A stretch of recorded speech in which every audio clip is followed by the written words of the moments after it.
რა დენმა წელმა ჩაიარა ჩემ თვალწინ მეთქი ასე ვიტყვი რამდენმა პოლიტიკოსმა არ დაიწყო და არ დაასრულა საკუთარი პოლიტიკური კარიერა ასე დაასრულებს საკუთარ პოლიტიკურ კარიერას და ჩემი იმედით მაინც ციხეში პოლიტიკურ ბანდიტურ კარიერას თეატროლოგიანი ოღონდ ხაზგასმით მინდა ვთქვა აქ იმას არ ყვები ეხლა მე ის მეორედ გათხოვდა მესამედ გათხოვდა მეოთხედ გამოთხოვდება თუ მეშვიდეთ შექმნის ოჯახს თუ 27-ით მისი საქმეა ის იპოვოს ბედნიერება გან არა როგორც ქალმა აბა რა უნდა ქნას არც მისი შვილი თუ შვილები არიან პასუხისმგებელნი მის ქმედებებზე არ უნდა იყვნენ პასუხისმგებელნი და იმ საზოგადოებას რა ვუთხარიბე რომელიც შვილს დაადანაშაულებს მშობლის უკეთურ თუ არასწორ ქმედებაში ამიტომ შვილები ცალკეა თუ ისინი დააშავებენ უკვე სამომავლოდ ხო ზუსტად ისევე უნდა გავაკრიტიკოთ და ვებრძოლოთ ამ შვილებს უკვე მომავალში დღეს შვილებს დღეს პატარებს როგორც თეატროლოგიანს ვებრძვით და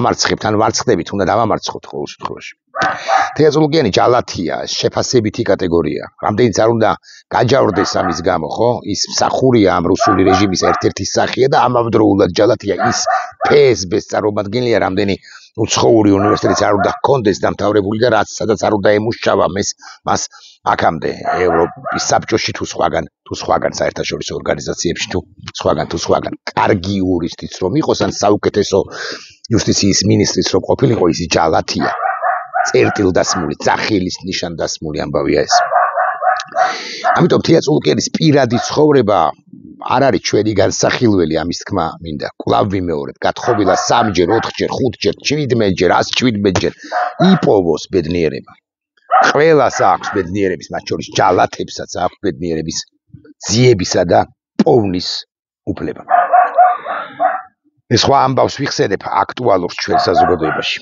ეხლა სხვა ქალზე ვილაპარაკებ სხვა ქალზე რომელსაც მე რაღაცებს ვერ ვპატიობდი ულახtildeლად გეტყვით წლების განმავლობაში ვერ ვპატიობდი ამ ქალს ქვია ირინა სარიშვილი მაგრამ ამთავითვე გეტყვით რომ ბევრი რამ ვაპატიე მაგალითად ვერ ვპატიობდი 3 ამბავს მინიმუმ 3 ამბავს ეს არის პირველი ამბავი ჯერ კიდევ გასული საუკუნის 90-იანი წლების დასაწყისში გამსახურდია რომ გააგდო რუსეთმა და ირინა სარიშვილი არ იყო მეხუთე ვიოლინო ამ ამბავში არა მეხუთე შეიძლება იყო მაგრამ აი მე-20 არ ყოფილა ნამდვილად ხო ამ ორკესტრში ირინა სარიშვილი თუ არ ვცდები ფილარმონიის დიდი საკონცერტო დარბაზში გამოდის სიტყვით იქ არის ეს სათვალეებიანი რეზო ამაშუკელი ვისთვის კარგი და ვისთვის არა პოეტი ჩემთვის არა პოეტი არაო გარდაცვლილებზე არაფერს არ ამბობენ და არც მოქალაქე იყო, არც კაცად ვარგოდა და არც კარგი პოეტი, არც პოეტი არ იყო ჩემი აზრით. 1-2 კარგი ლექსი შეიძლება ქონდა დაწერილი, გადა არა. მის შემოქმედებას მაინც და მაინც კარგად ვიცნობ, მეთქი რო გითხრათ მოგატყუებთ, მაგრამ ის პოეტიც არ იყო. სათვალეებიანი რეზო ამაშუკელი და სხვები ვინ არ არის იქ. ედუარდ შევარდნაძეც არის. და სარიშულს აქ ყველა მძიმე სიტყვა წარმოთქვა, მაგრამ სარიშულს აქ ყველაზე მძიმე სიტყვა. სარიშვილი ამბობს, რომ უნდა მოხდეს ვერ გამსახურდიას ფიზიკური ლიკვიდაცია. ვერ ვაპატიებდი მე მას, ვერასოდეს ამას. ვერ ვაპატიებდი. მოხდა კიდეც გამსახურდიას. არა ირინა სარიშვილის სიტყვის გამო, არამედ რუსეთის შეკვეთით 93 წელს მოხდა კიდეც გამსახურდიას ფიზიკური ლიკვიდაცია. დაისვენა ქვეყანა. არა, პირიქით. უფრო აირია მეთქი ასე ვიტყვი.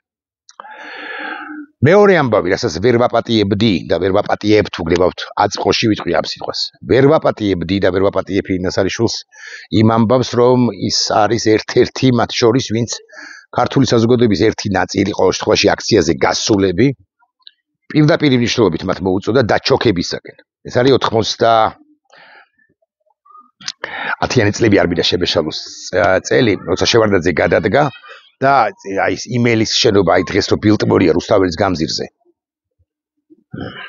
არმისული რესპუბლიკის მოედნამდე.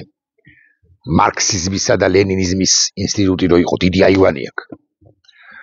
ეხლა უკან მაღალი შენობა ჩადგეს ამ სასტუმროსი და წინ ეს ხო გენიალური შენობაა, კარგი შენობა. აქ იყო თავის დროზე იმელის პარლამენტი, აქ იყო თავის დროზე სხვადასხვა ინსტიტუტი, ფილოსოფიის ინსტიტუტი ასე მაგალითად და ასე შემდეგ და ასე შემდეგ შეკედლებული იყო ეს ფილოსოფიის ინსტიტუტი მარცხნიდან შედიოდი 13-14 სართულზე. ირაკლი ბათიაშვილიც იქ მუშაობდა ნოდერდათაც. ერთი ხანობა. ხო და აი ამ აივანზე გადმოდგა ირინა სარიშვილი. პატრიარქი შევარდნაძე სხვები არიან წითელი ინტელიგენციის წარმომადგენლები მათ შორის. და სარიშვილმა მოუწოდა საზოგადოებას, რომ შევარდაძე უნდა დავაბრუნოთო. არ უნდა გადადგესო და დაუჩოქოთო და მართლაც არ ვიცი ამდენმა 50-მა, 70-მა, 117-მა, 185-მა პროტესტის მონაწილემ თუ აქციის მონაწილემ პირდაპირ მნიშვნელობით მოიყარა მუხლი. კარგით, ამასაც დავანებოთ თავი. უკვე შემდგომ პერიოდში იდა სარიშვილმა შექმნა კი მე გაემიჯნა, მაგრამ ესე იგი რომელ წელს გეტყვით ზუსტად 2003 წლის არჩევნებში სარიშვილი პრეზიდენტ ედუარდ შევარდაძის მოკავშირე გახდა. ვარდების რევოლუციის შემდეგ თანაპარტიელებმა მას პარტიის თავმჯდომარეობა ჩამოართვეს, ედპ-ის თავმჯდომარეობაზეა საუბარი. სარიშვილი მას შემდეგ პოლიტიკურ ასპარეზზე იშვიათად ჩნდება, თუმცა 2006 წლიდან ის ისევ ცდილობს პოლიტიკაში დაბრუნებას ახალი იმედის პარტიით, რომელიც სხვა მცირე ჯგუფებთან ერთად გაერთიანდა ყოფილი უშიშროების ხელმძღვანელის იგორ გიორგაძის სამართლიანობის პარტიის წინამძღოლობით. ანუ იგორ გიორგაძის მოკავშირე გახდა სარიშვილი, გაგიკვირდებათ და გიორგაძე საქართველოში ძებნა გამოცხადებული იმ ხანად 95 წელს შევარდნაძეზე გამდასხმის განხორციელების მცდელობის გამო სარიშვილი ასევე გიორგაძის საქველმოქმედო ფონდის ხელმძღვანელი გახდა. 2006 წლის სექტემბერში ამ დაჯგუფების მრავალი აქტივისტი ეზოში ხებდა, ეს ბამბურა მურა არ არის.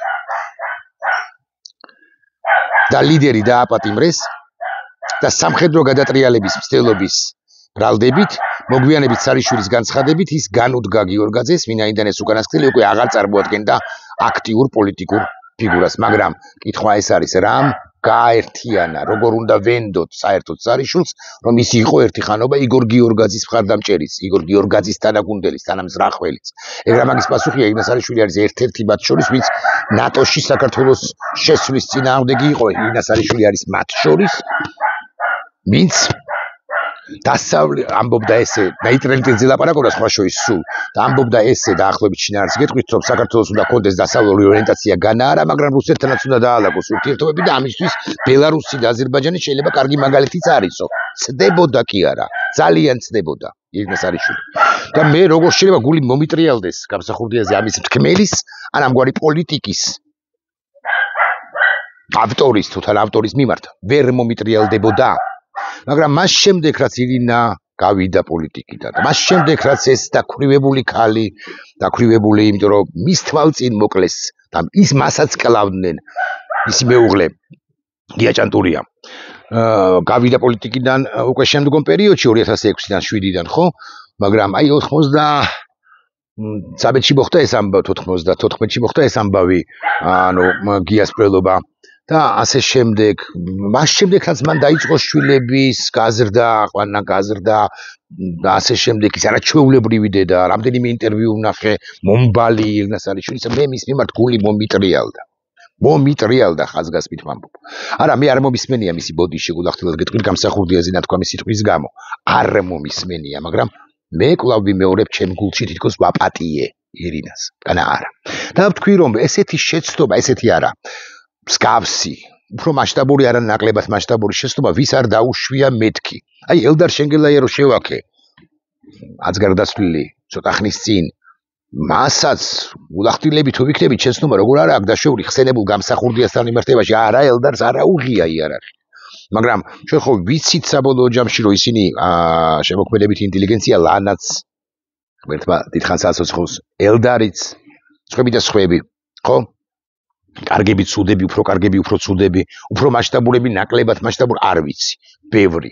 უჭერდნენ მხარს ამ გამსახურდიას წინააღმდეგ ამ ბრძოლას კიტოვანისა.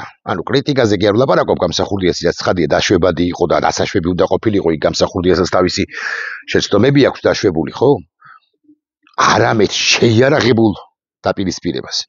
და ამ ამბავში ბევრი მათგანის სინანული მე არ მომისმენია ვერ გადასწონიდა თითქოს ამ ყველაფერს ვერაფერი, მაგრამ ელდარ შენგელაია როგორც კინოხელოვანი მეტია და საინდულგენციო აქედან გამომდინარე გულში ვიდრე ელდარ შენგელაია როგორც პუჩისტი. ნოდარ ნათაძე როგორც პოლიტიკოსი საინდულგენციოებით ფლობს, რომ ნოდარმა უკვე დასალიერზე 90 წელს გადაცილებული იყო, როცა გარდაიცვალა ამ 2 წლის წინ მოინანია შეიძლება სულის თქვა არ არის, მოკლედ თქვა ხილას ხიად გამოთქვა სინანული იმის გამო რომ გამსახურდიას უპირისპირდებოდა.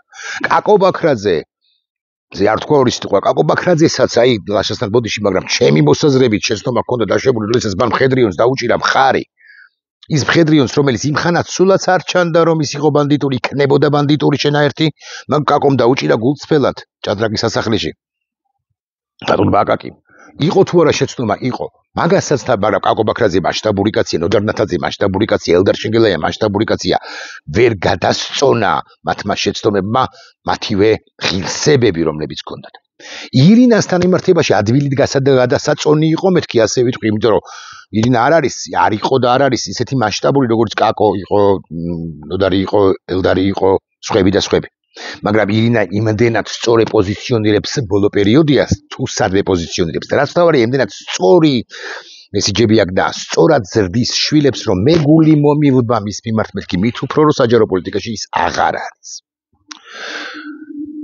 მომილვა და ეს არის ვიდეობლოგის ერთ-ერთი თემა მაგრამ აი ეს არ არის მთავარი თემა აი ამ ირინას არის შვილს თეა წულუკიანმა გაუხსნა ცეცხლი ვერბალური ცეცხლი, სამართლებრივი ცეცხლი და კერძოდ თეა წულუკიანი ჩივის იმისა და გამო, რომ ირინას არიშვილს დაუწერია მეორედ გათხოვდა, წავიკითხავთ უბრალოდ ეს ტელეფონი მიჯდება, მაგრამ მაინც რაღაც თია და რაღაც თლად კულტურული სტატუსია მეთქის ესეთი მოგეწონება, მაგრამ ნახეთ თეა გეკასრავათ ირინას არიშვილი წერს მეორედ რო ქალი გათხოვდება იმის ქალობა დეიწვას შენ გარდა თია მეორად შეიძლება რომ გათხოვდეს კვლავ მეორე თეა იქნება თუ თია მე-7 მე-8-დან 23 რა ვისი რა საქმეა მათ შორის ეს არის შვილის საქმე ჩვენში დარჩეს და ან ჩვენი ყველას ჩემი ხო რა საქმეა გასცინეს ამ და განსაკუთრებული აქცენტი კეთდება არა ეს არის შვილის მიერ არამედ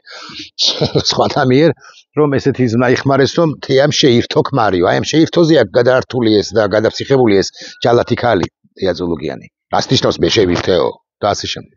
მოკლედ ყველას ხო უჩივის ხელფეხს იქნევს ეს თეა წულუკიანი ჯალათი რომელიც ვერასოდეს ვერ გამოსწორდება ეგრე მაგის პასუხია და არა მარტო დაბალი მასშტაბის კი უმასშტაბო ქალი არამედ აი ჯალათია ხო არსით ოღონდ შვილი როგორც შვილი მამის საქციელზე არ უნდა აგებდეს პასუხს ის საკუთარ საქციელზე უნდა აგებდეს პასუხს და აგებს კიდეც აქ იგითხარით და ის მოხდება საბატიმროში და იქნება თუ გვიან ან ისტორიის საბატიმროში მოხდება მოდი ასე ვიტყვი მოკლედ ამბავიც ეს არის სადაც ჩამობნელ და ამასობაში ამბავიც ეს არის თეა წულუკიანი რომელიც ხელფეხს იქნევს მათ შორის უჩივის თურმე ირინას არიშვილსაც და ამ ჩივილში ეს როგორ მაკადრეო ამას ეუბნება მაგრამ გარდა ამისა ეუბნება ესეთ რაღაცას რომ შენო საბი ამბავია აქ შენო როგორ გათხოვდიო გია ჭანტურიაზეო ამას ნუ გამახსენებინო შინაარსი დაახლოებით ესეა ვინ გაგათხოვაო ანუ აი რაღაც გაცრავად რუსულისთვის ძიშოვი პასუხია წულუკიანის მხრიდან მეორე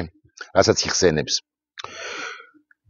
საშინელი ცინიზმია და რუსულობა რუსული ცინიზმია ის იუმორიც არ არის როდესაც ირინა გია ჭანტურიას ესროლეს და ირინას არიშვილის იმ ვოლგაში იყო და ირინას არიშვილი ძლივს გადარჩა და ამას წერს ირინა რომელსაც მე გულში ბევრი რამე ვაპატიე მეთქი მათ შორის ამ პოსტის და ამ ამბის გამო რაც მოხდა გია ჭანტურიას მკვლელობის დღეს ხო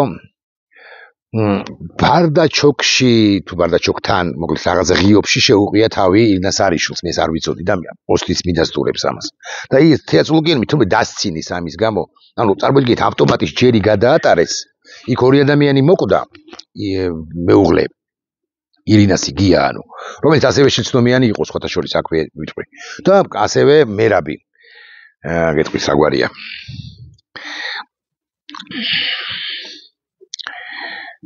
გეტყვით რა გვარია ესე იგი მერაბ ბარამია ორი ადამიანი მოკვდა ირინა 4 დღის თუ 3 დღის თავზე გაიგებს ამ ყველაფერს მათ შორის მეუღლის გარდაცვალებას თვითონ 4 დღეა აქ მოხვედრილი მათ შორის ეხლა ერთი ორგანიზმში აქ ამარაჩვეულებრივ დედას მოდი ასე ვიტყვი და თეა წულუკიანი დასცინის აი ბარდაჩოკში რამ შეგაყოფინა თავიო არა და ძლივს გადარჩა კვლავ ვიმეორებ ირინას არიშვილი და ამ ამბის გამოც რომ ძლივს გადარჩა ჩემში ის მოტრიალ და ემპათია მის მიმართ გამიჩნდა ცხადია ხო ჩაბნელ და ამასობაში ჩამობნელ და ახლოს მოვა ამბავიც ეს არის თეა წულუკიანი ჯალათი ამას აკეთებს ეხლა მე ეროვნულ დემოკრატიული პარტიის კრიტიკა დავიწყო შემიძლია დავიწყო იმჟამინდელი ეროვნულ დემოკრატიული პარტიის მისი პრაქტიკულად არც ერთი ქმედება მე არ მომწონდა თუ 22-29 ნოემბრის 88 წლის შემშილობას არ მივიღებთ ხედულობაში არც გიასი მათ შორის, არც კონგრესის შექმნა მომწონებია მაგალითად გამსახურდიას წინააღმდეგ.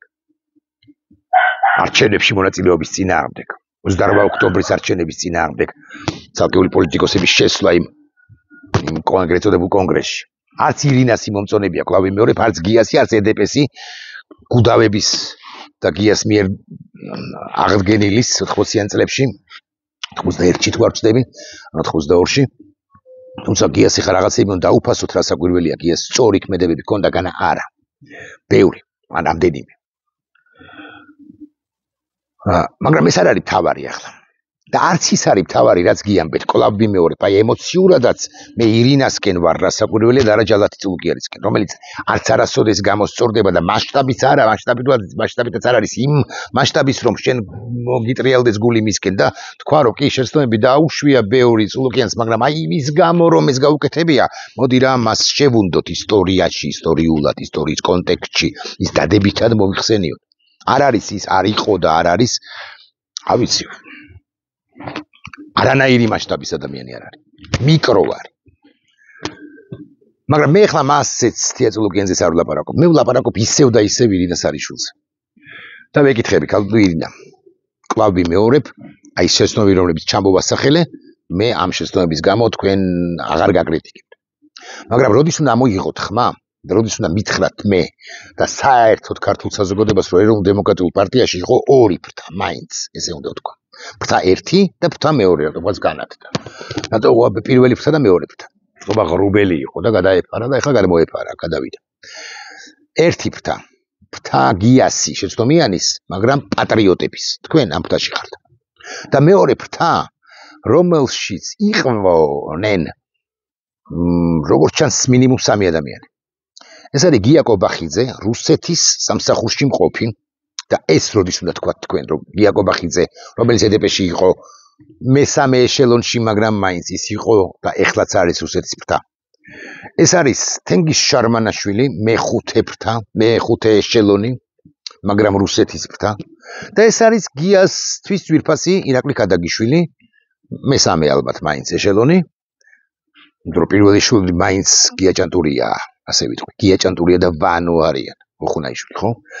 და აი მეორე ეშელონი შეიძლება ამოკა გიორგაძე. აი მესამე ეშელონია შეიძლება ირაკლი ქადაგიშვილი, რომელსაც ეხლა მაგის პასუხია გავიხსენებ, უბრალოდ რამდენად სწორი არ ვიცი, მაგრამ სმენია, რომ გია ჭანტურია, როგორც კი რამე სულს გაიგებდა, ცუდი ქმედების თაობაზე გაიგებდა ირაკლი ქადაგიშვილისა, გაამწესებდა ხოლმე მონასტერში და ცხადია რაოდენობას პირობითად ვასახელებ. და ეუბნებოდა, რომ წახვალ ეხლა მონასტერში რა მნიშვნელობა აქვს შავნაბადაზე და გააკეთებ 60 მეტანიას. რაოდენობა პირობითია ცხადია და მე ის მიდიოდა და აკეთებდა მეტანიას და მოდიოდა. ხო, ედეპეს თეოკრატია, თეოდემოკრატიის თაობაზე კიდე ცალკე შემიძლია ბევრი ვილაპარაკო, რა ეტყობი ყოველ შეცდომა. მაგრამ გამანებოდი ხამასთან. მოკლედ, რატომ არ გვაცრავად მისთვის, ხო, რატომ არ აკრიტიკულ დატკბა უტყავთ ამ სამ პიროვნებას? მინიმუმ მამუკა გიორგაძე რიჯგვინაზე მე არაფერს ვიტყვი. იმიტომ რომ მე ყავდა ის კონტექსტში 1-2 წლის წინ, 2 წლის წინ, მას საჯაროდ ყოველ შემთხვევაში არაფერი გამოუთქვამს, რაც მახსოვს. მაგრამ აი გოგა ხაინრავაზე, რომელიც ედეპესთან დაახლოებული პირი იყო, პირში წყალი რატო გაქვთ ჩაგუებული? ანუ აი ან იქნება მე გამორჩა შეიძლება. გაგიკრიტიკებიათ? ედეპესთან დაახლოებული იყო ხასუსო, მათ შორის გიასთანაც. ხო? ეს ხო ვიცით? ისიც იჯდა გამსახურდიას დროს. ისიც გამოუშვა ჯაბაიოსელი რომ გიაკიდოვარმა. ისიც გამოიხსნეს, ხო? ციხიდან.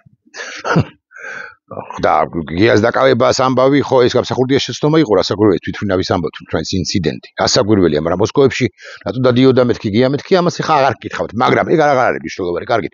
ამ სამ პირზე თქვენ სწორი ადამიანი, რომელსაც უსამართლოდ გარტყავთ თეატრულოგიანი, რომელზეც თქვენ დაწერეთ ჩემი აზრით ცოტა თლათ კარგი პოსტი არ არის, რაც ჩვენი საქმეა საბოლოო ჯამში თია გათხოვდება თორა 7 ჯერ, 27 ჯერ თუ 159 ჯერ, ხო? თქვენი საქმეა, ჩემი საქმე. მაგრამ კარგით, გავანებოთ თქვენ პოსტსა, ვილაპარაკოთ ისევ თეაზე, აღარ ვილაპარაკოთ თეაზე და ვილაპარაკოთ აი იმ პირებზე, მათ შორის შარმანაშვილზე და მათ შორის ქადაგიშვილზე, რომლებიც მარჯვენა ერთი ფეხი და მეორე ფეხი არიან ხსენებული წულუკიანისა, თუნდაც იმ კომისიაში.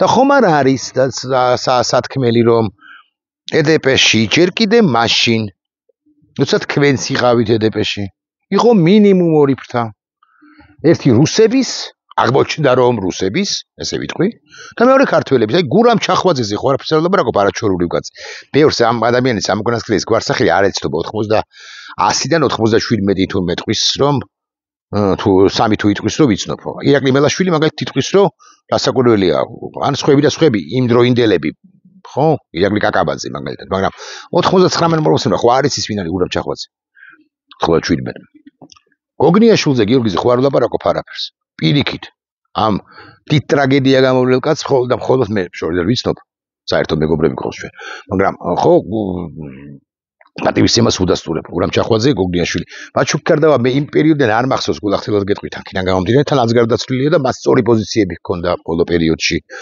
ბირესოცხალი იყო ვადევნებდით თვალხს ეღოც იმ პერიოდიდან არ მახსოვს ვანო ხუხნაიშვილზე ხო არ შეიძლება რომ ცუდი თქვა ხო დასაკვირველია ის იყო ბრგეგაცი მართალი კაცი და ასე შემდეგ რიჯგვინაზე მამუკა გიორგაძეზე ვერაფერს ვიტყვი იმიტომ რომ მის საჯარო პოზიციები არ ვიცი თუმცა მსმენია იმის თაობაზე რომ გია როგორია კობახიძესთან ამ ბანდიტის მამასთან თავადაც ბანდიტთან მეგობრობს მეგობრობა ერთია საჯარო პოზიცია როგორი გვაქვს თორე მეც მეგობრობ ვიღაც 2 კოცთან 3-თან 5-თან აუკლად ცხოვრება არა აღარ მეგობრობ ჩემი გულის ნაწილები არიან მაგრამ ნაკლებად ვურთიერთო აი ეგ არ არის მნიშვნელოვანი არის ის რომ აი ეს კითხვა მაქვს მე ირინას არიშვილთან თორე ამ პროცესში ჩემ გულში ირინას არიშვილმა ირინას არიშვილი ინდულგირებულია გული მომბალი მაქვს იმის გამო რომ ძალიან მაგრაზდის შვილებს ნახე აქ ვიდეო ერთი 15 მაისისა ისეთი ვიდეოა გაგიჟდებით თქვა ცოტა ადრინდელია მე ვხვდები მაგრამ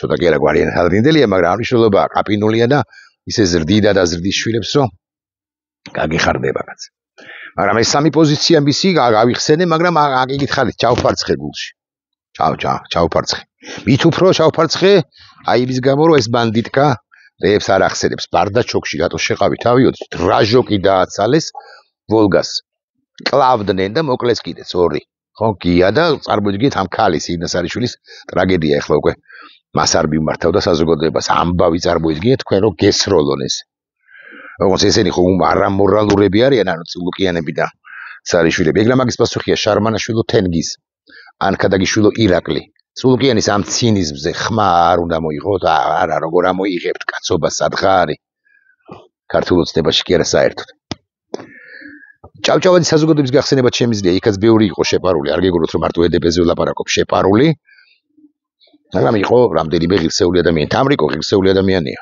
მასაც უამრავ შეცდომას ჩამოუსახელებ ეხლა მე რომ მოვიდომო ჯუმბერ კომპალიანი რომელსაც სიცოცხლების ეხლა რამდენიმე არის ხო წარმოგიდგენიათ ირაკლი მელაშვილმა ის ხო ჯუმბერ კომპალიანი თურმე სადღაც დმანისში თუ არ ვწდები ეს ისტორიკოსი კაცი 80 გადაცილებული ალბათ 90 მიტანებული ხო იქ არის და ღმერთმა დიდხანს საცოცხლოს სხვები და სხვები მაგრამ იქ იყვნენ აი რაულ კუპრავა მაგალითად ჩემი კლასელის мама დისტენტი კაცი კარგი კაცი იყო რა თქმა უნდა მაგრამ იქ იყვნენ სისეთების გვარებს რო არ დავასახელებ ახლა მაინც არ დავასახელებ რომლებიც შეპარულები იყვნენ მაგრამ ეგ არ არის მთავარი არის ირინას არიშვილს მიმართავ ისე კი არ მიმართავ ის გურამ პეტრიაშვილი რომ მიმართავ და ირინე და რაღაც ისულებს ლაპარაკობდა მოგელანდები და რაღაც არა მე გულახდილად ლაპარაკობ ამას გურამ პეტრიაშვილი ხო კარგი მწერალია და ერთ გული გამსახურდია და ეს კარგია თავის ფლების იდეის მაგრამ ასე არ მიმართავ მაგრამ კალვინდა არ უნდა თქვათ გაგვაცნოთ თქვენი პოზიცია რომ მე მე-4 თუ მე-3 თუ მე-5 თუ მე-7 მომიბრუნდეს გული თქვენს მიმართ რომელიც ისედაც მოbrunებული მაქვს განა არა კოცებო რა გაიგეთ ეხლა რაც მომყევე გაიგეთ რამე უმაღლეს ელიტას მიმართავ ირაკლი კობახიძის გარდა ირაკლი კობახიძემ ყველაფერი გაიგო იმიტომ რომ ირაკლი ქადაგიშვილის მუხლებში იზრდებოდა ასე უნდა ვთქვა